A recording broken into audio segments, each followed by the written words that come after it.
Bonjour, bienvenue sur les racontines de Nathalie. Celle-ci, c'est la séance numéro 2 pour les 9 mois, 3 ans, que je dédie à Juliette, Clara, Mathis, Émilie et quelques autres qui sont des enfants de la médiathèque et qui, ce matin, auraient pu me voir si on avait travaillé. Donc voilà, j'ai choisi les insectes, mes loulous. Alors, les insectes. Une sauterelle aux pattes rouges mange tranquillement sur la pelouse. Vous avez vu comme elle est belle, cette sauterelle? Elle a des jolies couleurs. Bzzz, fait la petite abeille. Regarde donc vers le ciel. Et les petites abeilles, elles piquent. Parfois, si on les taquine. Alors moi, je suis grande et forte, dit la fourmi, qui soulève une fraise et jamais ne faiblit. Oh, elle est trop forte, hein, cette fourmi.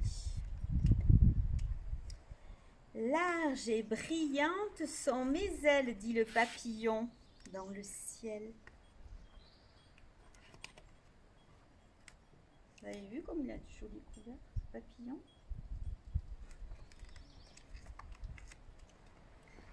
Une menthe religieuse, pas si odieuse que ça, mange debout et non à genoux.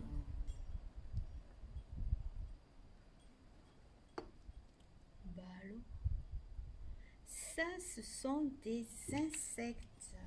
Je ne sais pas si vous vous rappelez, mais on a vu l'abeille, le papillon, la fourmi et...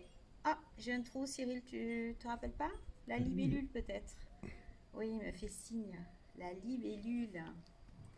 Voilà, pour les loulous, vous avez appris quelques noms d'insectes. Ensuite, je vais vous conter l'histoire de Rosie, la chenille. À l'abri, sous une feuille d'arbre, se trouve un petit œuf, un tout petit œuf blanc. Par une matinée ensoleillée, le petit œuf se met à bouger puis à se craqueler. Et une minuscule chenille, Rosie, pointe alors le bout de son nez et sort doucement de la coquille fendillée. À peine sortie de son œuf, Rosie part en quête de nourriture. La petite chenille dévore la coquille de son œuf, puis la feuille sur laquelle elle était accrochée.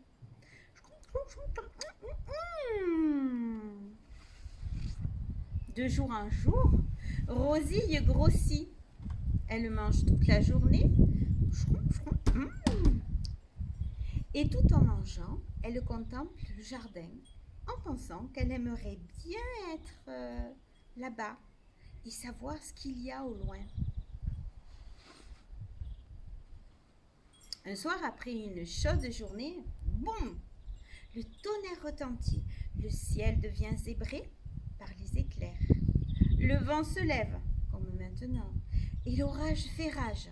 Et Rosie tremble. La petite chenille s'agrippe de toutes ses forces à la feuille. Elle est ballottée dans tous les sens et manque à chaque instant de tomber. La pluie tombe à grosses gouttes et la petite chenille, elle est à bout de force, elle n'en peut plus. Le lendemain, la chenille mange encore. Elle a beaucoup grandi et en très peu de temps. Dès qu'elle fait une pause, elle regarde l'horizon et se dit que c'est bien dommage de ne pas pouvoir aller là-bas. Elle envie les insectes volants qui peuvent se mouvoir dans le ciel. Mais elle est trop lourde. Et surtout, la chenille, elle n'a pas d'ailes. Tout à coup, un oiseau se pose sur la branche juste à côté d'elle. Et c'est bien connu, les oiseaux mangent des chenilles. Alors Rosie ne bouge plus afin que l'oiseau ne la voie pas. Pourvu qu'il s'en aille, pourvu qu'il s'en aille. Elle a très peur. Heureusement, l'oiseau semble attiré par autre chose. Il vient de découvrir là-bas en bas un petit ver de terre qui frétille sur le sol. L'oiseau prend son envol et descend, et en 2 battements d'ailes, il attrape le petit ver de terre. Ouf, Rosie est sauvée. L'oiseau est parti. Et la chenille, eh bien, elle continue à dévorer des feuilles tendres jusqu'à la tombée de la nuit. Mais au réveil, Rosie n'a plus faim. Elle est enfin rassasiée. Alors la chenille cherche un petit coin tranquille sur l'arbre. Elle s'accroche solidement à une brindille et à l'aide d'un fil de soie. Rosie est maintenant très fatiguée, exténuée. Elle s'endort en plein jour.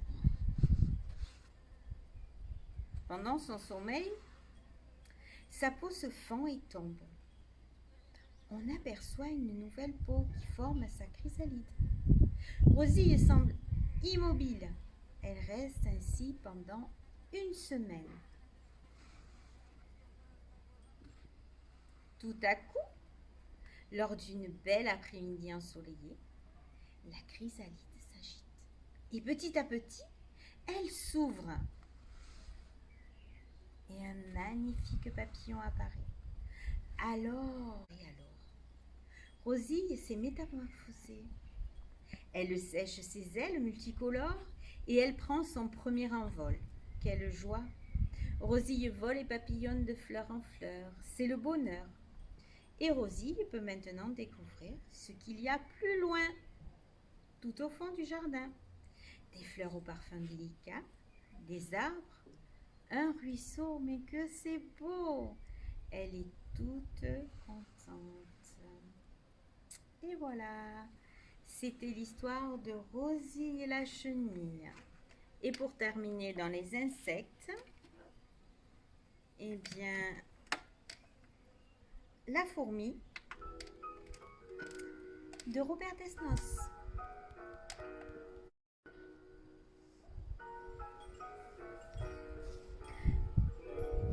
Une fourmi de 18 mètres avec un chapeau sur la tête.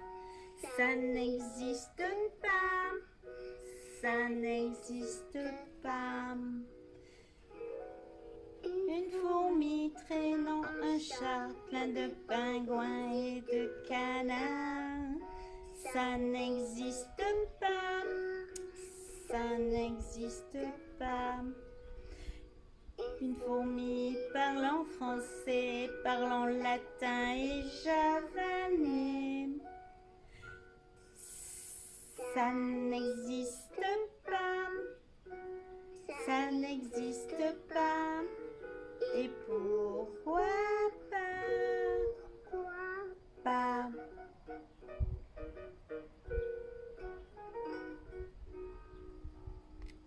Voilà les loulous. Eh bien, passez une belle soirée. Bisous et à bientôt.